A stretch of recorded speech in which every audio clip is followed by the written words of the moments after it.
Shalom à tous les Israélites. Pour ceux qui ne me connaissent pas, je suis Rabbi Ioun, Rabbi de la Confédération des Israélites de l'univers. En effet, le thème d'aujourd'hui, c'est un thème très important, parce que c'est un thème qui touche à peu près tout ce qui est, tout ce qui tient de la création générale de Dieu, la création de l'homme dans ses attributs. Nous allons parler aujourd'hui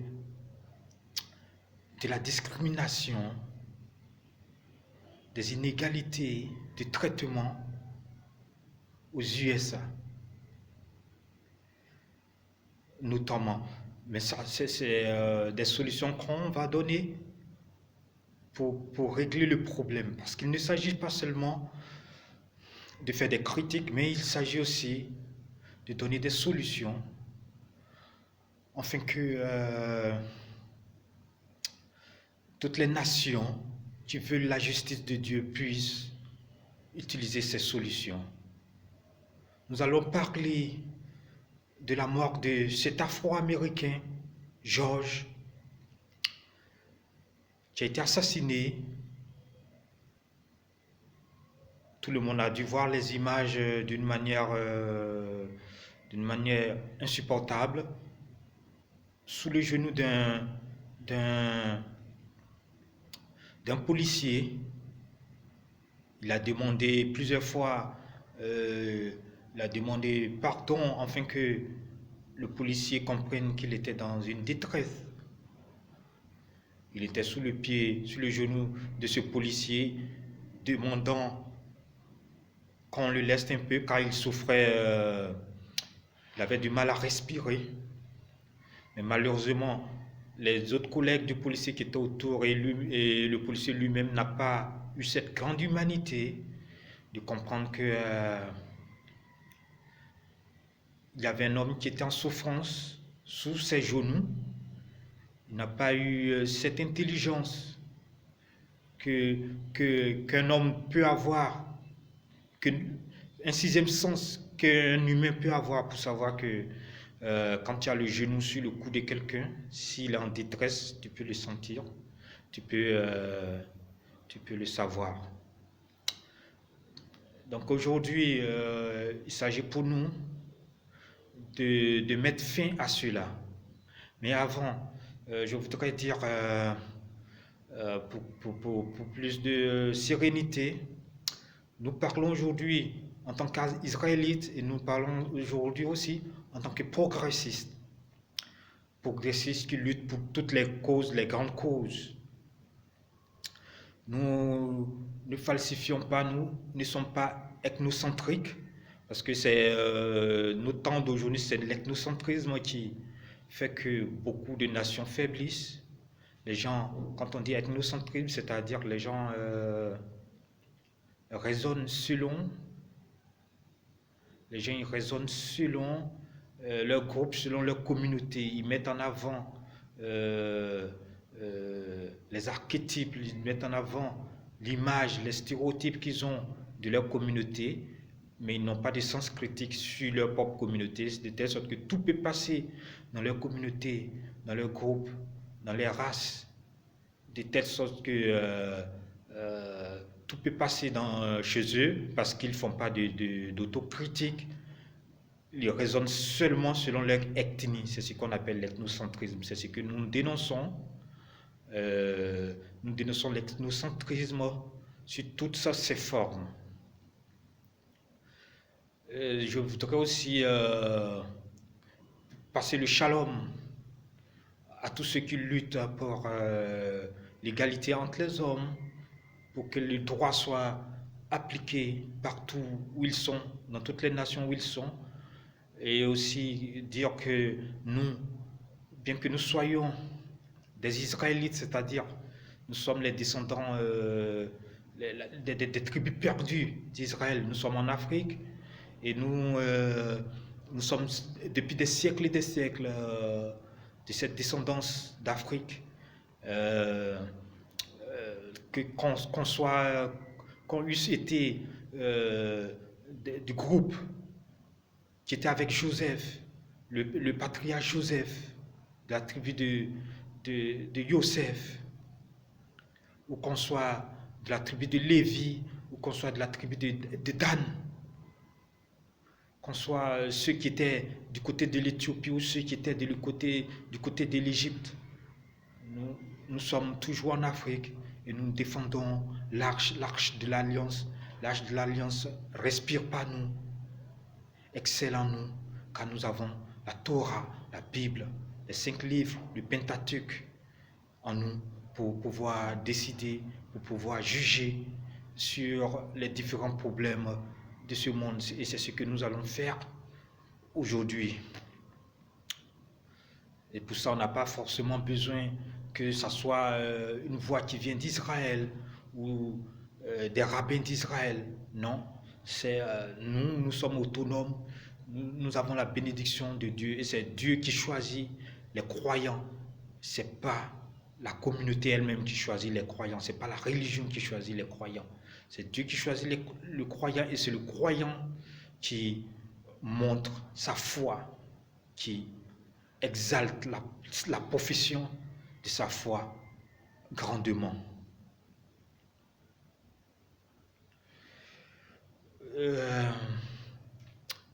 Pour dire l'histoire, tout le monde connaît l'histoire, c'est l'histoire d'un Afro-Américain. Je dirais son prénom George pour ne pas qu'il y ait après une certaine vue sur son nom de famille, après ça peut causer des problèmes et tout ça. Un Afro-Américain, George, qui a eu à faire, et qui est mort. Vous avez dû certainement voir les images. On a été tous stomaqués par cette histoire.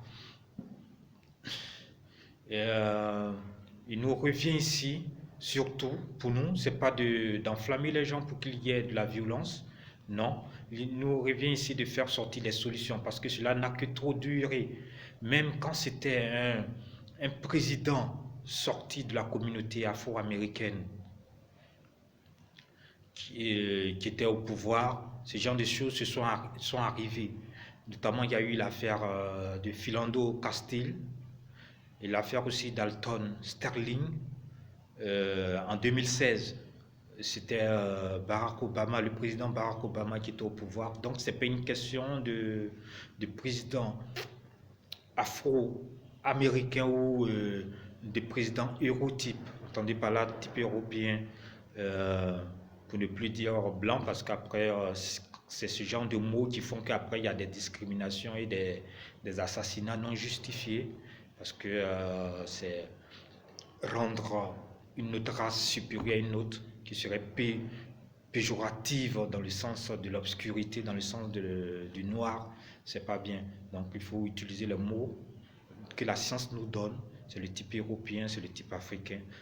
Pour être court, on dit type hérotype, afrotype. Donc, c'est pas une question de président, c'est une question de gestion et d'organisation de tout le système, du système judiciaire jusqu'au dernier des policiers, dans tous les États, dans le système fédéral. Pourquoi c'est comme ça dans le système fédéral? Pourquoi ça pose problème? C'est de ça que nous allons parler. Nous sommes des progressistes, c'est-à-dire nous voulons du progrès, nous voulons des changements.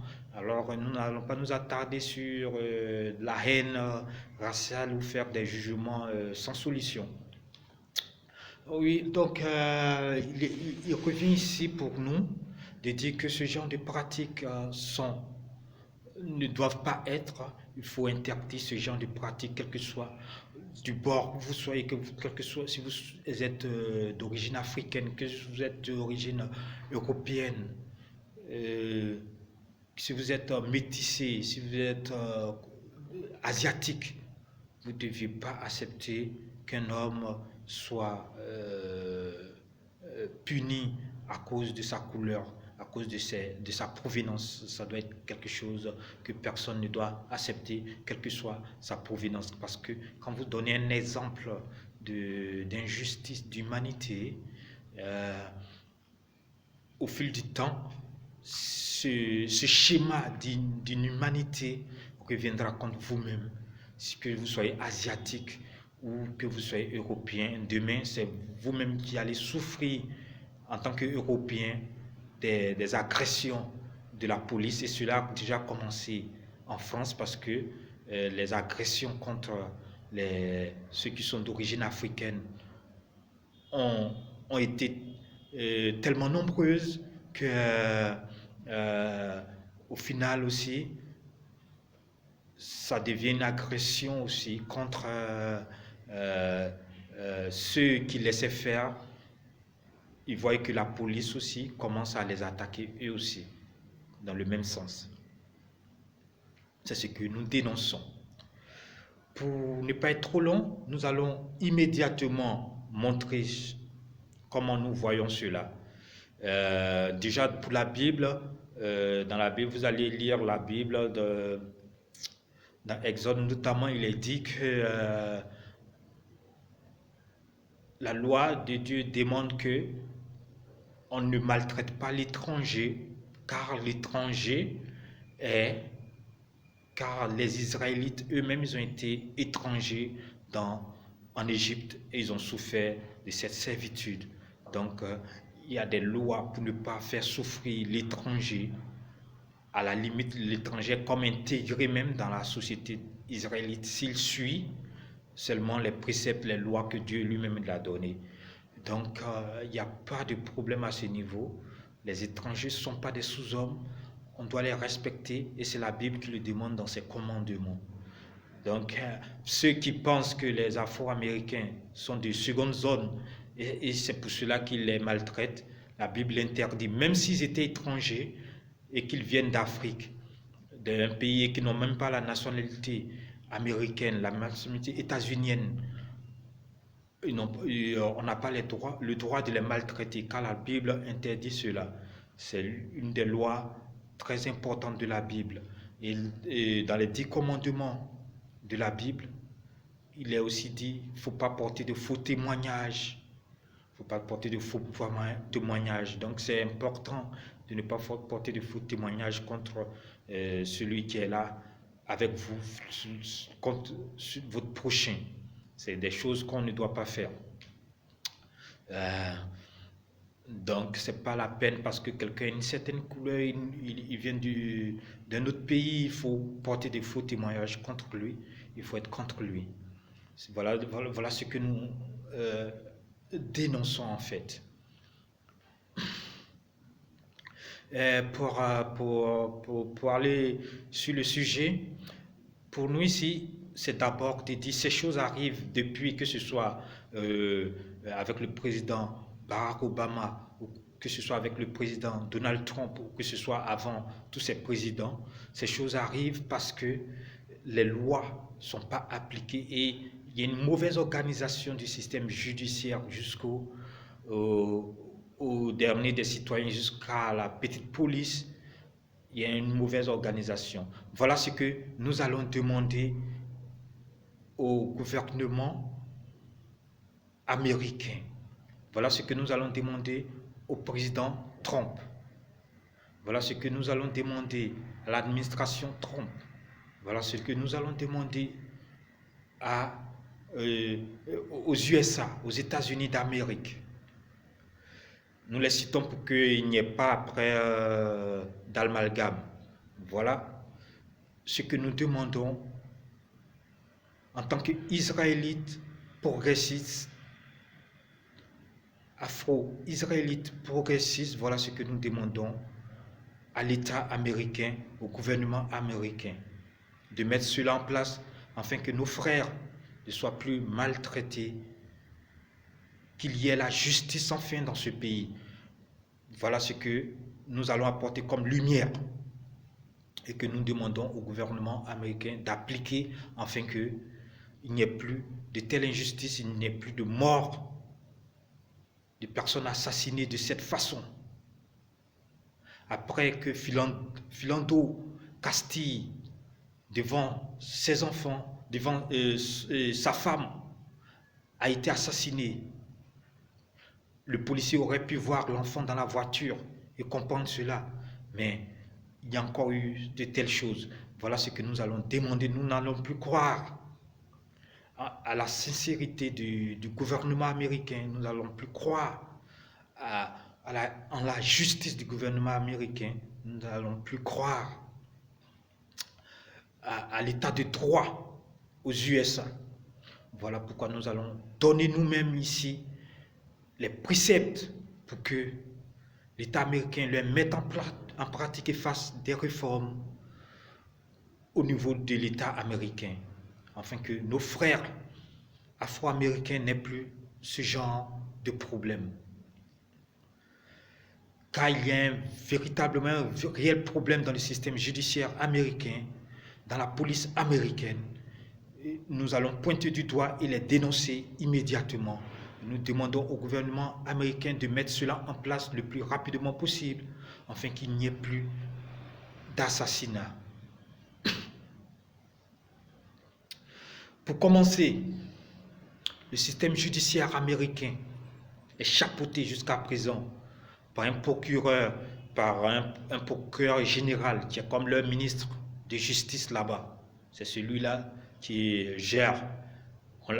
Pour lui, on n'utilise pas le terme de secrétaire. Aux États-Unis, on utilise le terme, il serait comme un procureur général, du genre comme on le trouve dans nos systèmes à nous ici. On a un ministre de la justice et puis on a un procureur général. Mais pour eux, le procureur général est comme le ministre aux États-Unis. Donc déjà, dans la dénomination, dans la forme déjà, pourquoi ne pas le voir comme un secrétaire? C'est parce qu'aux États-Unis, ça pose un problème. Le système judiciaire ne veut pas qu'il y ait une certaine, je vais dire, une certaine amplitude du peuple sur le système judiciaire. Donc, on veut faire de la justice un principe du procureur général, un choix du procureur général, une politique du procureur général, alors que, en principe, si on veut tenir compte dans beaucoup de pays, le procureur général est comme à une ligne politique de l'exécutif. En réalité, il travaille pour l'exécutif.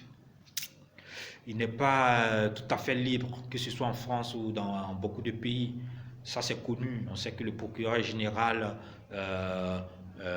fait la politique et a une ligne politique de ce que le ministre de la Justice pose. Il est sous l'hierarchie du ministre de la Justice. Ça, c'est connu, c'est officiel, notamment dans la Constitution française, par exemple. Donc, cette dénomination du procureur général ne doit plus être.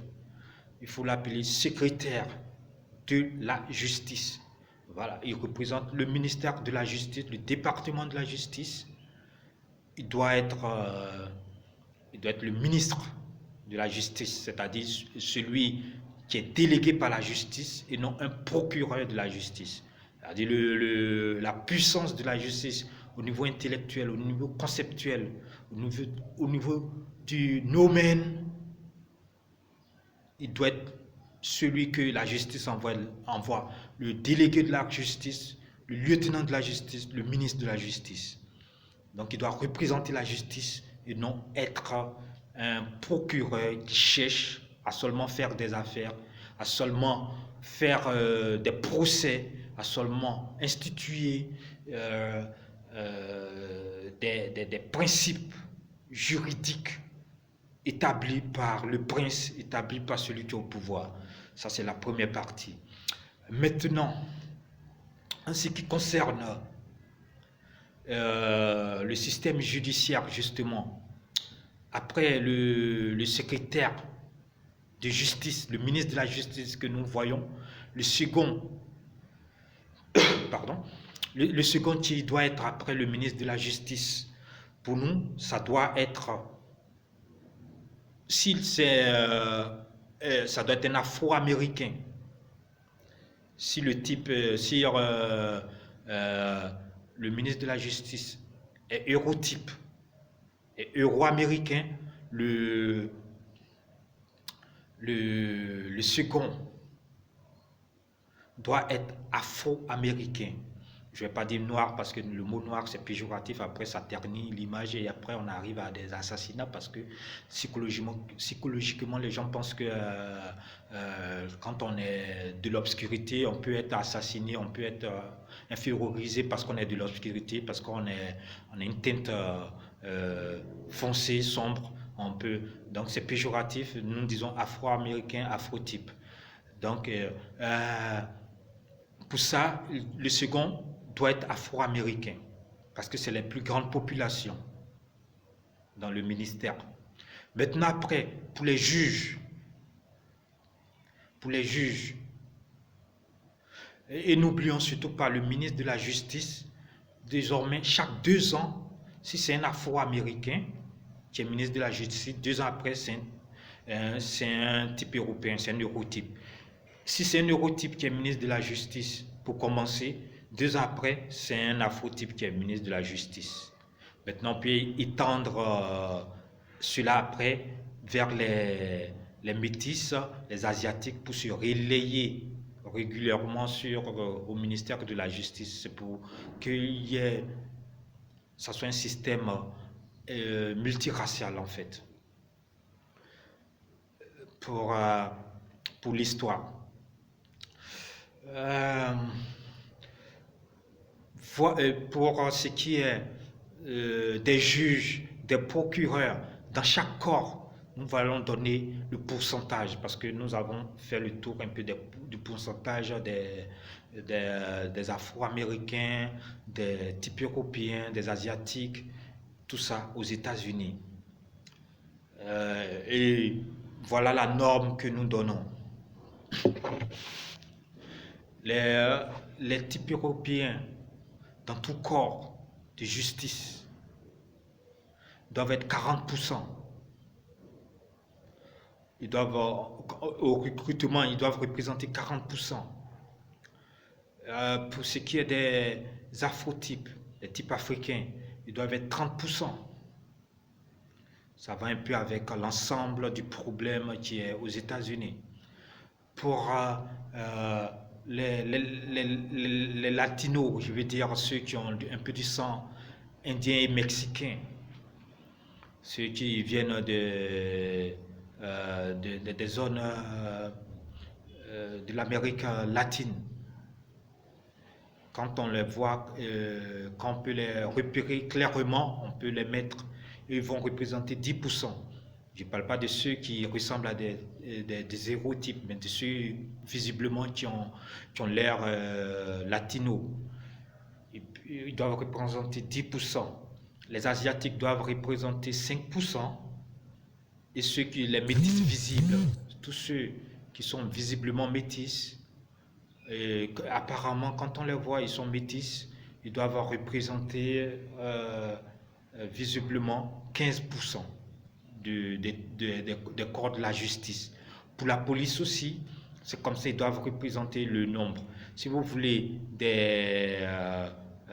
pour les officiers, ils doivent représenter de la même manière 40 pour les eurotypes, 30% pour les afrotypes et tout ce que j'ai cité, 10% comme je l'ai cité. Pour la justice, comme je l'ai dit, le premier, s'il est ministre, le second doit être d'un autre, notamment afrotype.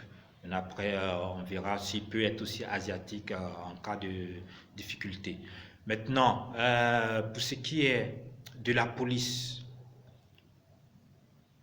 pour ce qui est de la police, le ministre de l'Intérieur, le secrétaire de l'Intérieur, le secrétaire, je dirais en parenthèse, de la police, doivent suivre le même principe. Il doit suivre le même principe. Il doit être, s'il est eurotype, alors son second doit être afrotype. S'il est afrotype, son second doit être alors eurotype. Voilà comment on fera aussi pour la police. Et le troisième qui va venir, le, le troisième qui va venir, lui sera alors un chef de, selon l'État. Je veux dire, dans chaque État, il y a un troisième qui représente l'État en général. Et pour ça, les États où il y a beaucoup de types européens, les chefs de police doivent être un afrotype. Il doit être d'origine africaine. Et les États où on sent un plus grand nombre, un grand nombre en tout cas d'afrotypes, d'afro-américains, le chef de police, là, lui peut être type européen, mais son second sera afrotype. Et là où il y a beaucoup d'Européens, c'est pour que ça soit juste et qu'il y ait de l'éthique, où il y a beaucoup d'Européens, le chef de la police dans l'État doit être un afrotype, parce que là-bas, il n'y a pas assez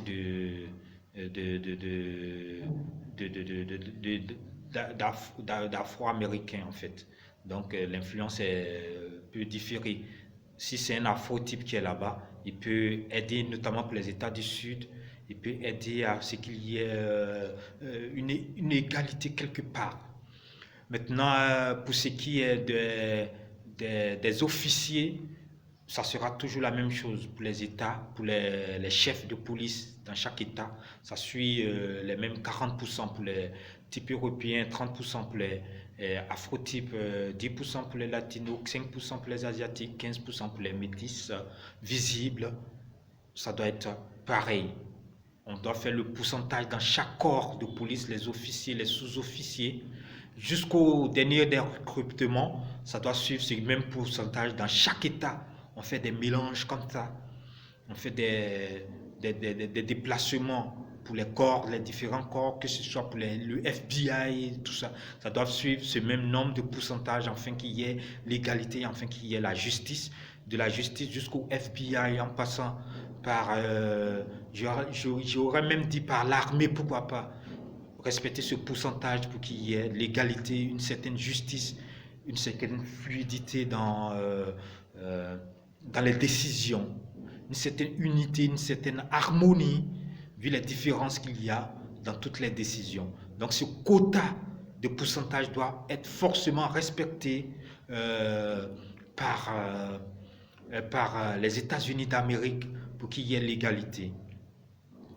On va pas être très long. On va pour ça, on va dire simplement, s'ils mettent ça en place, c'est fini. Il n'y aura plus d'injustice raciale en tout cas. Pas par la couleur, peut-être des injustices au niveau de tout le monde, mais pas par la couleur cette fois-ci. Parce que désormais, chacun sait que dans le corps, tout le monde est représenté comme il faut. Voilà. Voilà ce que nous avons à dire. Pour ce qui est aussi des différents secrétaires, des différents ministres qu'ils ont aux États-Unis, on peut aussi respecter ce pourcentage pour les différents ministres. Et si le vice-président, si le président est eurotype, le vice-président peut être afro-américain. Si c'est forcé qu'il y a un problème, on peut faire un compromis pour que le troisième de l'État soit forcément afro-américain et que les ministres, les différents ministres qui sont là, soient un peu dispatchés selon ce pourcentage de 40% pour les Européens, 30% pour les afrotypes. Que les États-Unis mettent en place ce genre de mécanisme pour que le système judiciaire puisse fonctionner et que qu'il y ait l'égalité, l'équité entre les différents citoyens. Et cela permettra même d'inventer une justice plus grande dans ce pays au niveau de toutes les couleurs, que la personne soit d'origine européenne ou que la personne soit d'origine africaine. Parce qu'aux États-Unis, en réalité, c'est un pays où la majorité des personnes viennent d'ailleurs, que vous soyez européen, que vous êtes africain, tout le monde vient d'ailleurs dans ce pays. Alors, c'est un pays d'étrangers, un pays, une cosmopolite qui s'est unifiée sur ce territoire.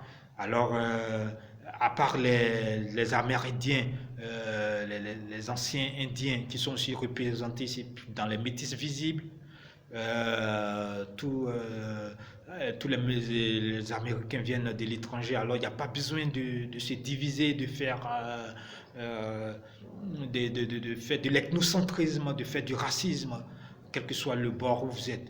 Et pour une fois, il faut introduire tous ces Africains, ces personnes qui sont d'origine africaine et qui n'ont pas euh, euh, et qui ont des diplômes, qui sont instruits. On peut les mettre dans ces différents corps, on peut même les mettre dans la police au petit grade. Vous avez des gens qui viennent d'Afrique, du Sénégal, de Côte d'Ivoire, du Gabon, quel que soit le pays, d'où qu'ils viennent, on peut, même s'ils n'ont pas encore la nationalité, on peut les mettre dans la police s'il y a un besoin pour atteindre ce quota. Si ce quota est difficile à atteindre, eux, on peut les utiliser parce qu'ils font aussi partie des Amériques et des résidents. S'ils ont de la liste des bons diplômes comme licence, master, voilà, ils ont des bac plus 3, bac plus 4, bac plus 5. Pourquoi ne pas les mettre dans la police afin qu'ils apportent l'intellect l'intellect qu'ils ont d'Afrique ou qu'ils ont eu aux États-Unis dans ce corps de police, en fait que ce corps de police ait un peu d'intellect, un peu de science juridique pour éviter ce genre de drame qu'on a pu voir sur l'Afro-Américain George. Voilà, dans l'ensemble, c'était ça. Dieu n'aime pas qu'il y ait ce genre de choses alors que les gens arrêtent de verser du sang pour des futilités, pour de l'ethnocentrisme, pour leur appartenance dans un groupe alors que leur groupe eux-mêmes, ils ont un groupe qui n'est pas parfait, mais au lieu de faire des critiques au sein de leur propre groupe, ils préfèrent faire des meurtres sur les autres groupes, sur les autres communautés, alors que leur propre communauté est entachée de débauche, d'abomination contre Dieu, d'abomination qui va contre la loi de Dieu. C'était ce que nous avions à dire, que l'administration trompe, attend ce que nous venons de dire, que Dieu lui porte ça afin qu'il voie ce que nous avons demandé au nom des Israélites qui l'appliquent, au nom des Afro-Israélites en Afrique, partout dans le monde, en Israël, aux États-Unis qui l'appliquent, au nom de la communauté afro à travers le monde entier qui l'applique, en tant qu'homme qui veut suivre la voie de la Torah, de la Bible, qu'il applique, qu'il suive le message que nous lui envoyons, car l'Éternel est en toutes choses. Et si tu veux que ton pouvoir reste toujours sous l'onction de Dieu, il faut appliquer les principes de Dieu. Il ne faut pas aller contre les principes de Dieu, ou alors tu perds ton pouvoir. Celui qui ne suit pas les principes de Dieu, les 10 commandements de Dieu, les lois que Dieu nous a données, l'arche de l'alliance, celui-là alors perd son pouvoir. C'est toujours comme ça depuis la nuit des temps. Et que l'Amérique, les USA comprennent cela et qu'ils appliquent, que tout le peuple américain demande qu'on applique ce quota, ces différents quotas que nous avons eu à dire. Que le Seigneur permette que l'œuvre se fasse aux États-Unis et dans tous les pays où il y a plusieurs races, qu'on puisse appliquer des quotas afin que l'État, la puissance de l'État soit multiraciale. Nous demandons que l'harmonie de l'Éternel Dieu, l'harmonie d'Elohim Yahweh soit sur le monde et que l'harmonie du Maître soit translucide devant tout homme. Qu'il en soit ainsi. Amen.